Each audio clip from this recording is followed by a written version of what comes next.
There's no contact orders and bond conditions are important, but they're hard to enforce in real time. GPS monitoring gives law enforcement and victims early warning if a defendant gets too close. Senator Coleman's Senate Bill 1325 would put a GPS monitor on domestic violence defendants who have prior domestic abuse history and those charged with a violent crime. The bill also includes language for sexual assault, but he pointed out it would only apply to certain offenders. Just those that have pointed a loaded gun at someone, or domestic strangulation, or physical abuse. The bill language says, quote, upon application of the victim, the court may authorize the victim to monitor the location of the defendant, and that could be by computer or on a mobile phone. Research consistently shows that strangulation and use of weapons are major red flags for homicide risk.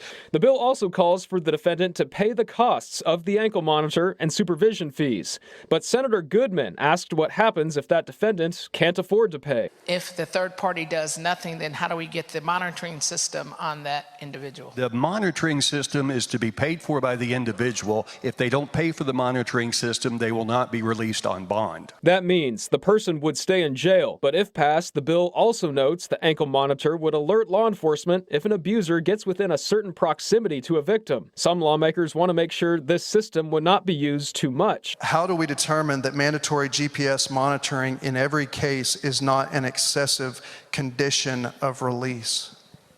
Thank you very much for the question. That is something that I will look into for you, sir. Jason Berger, KOCO 5 News.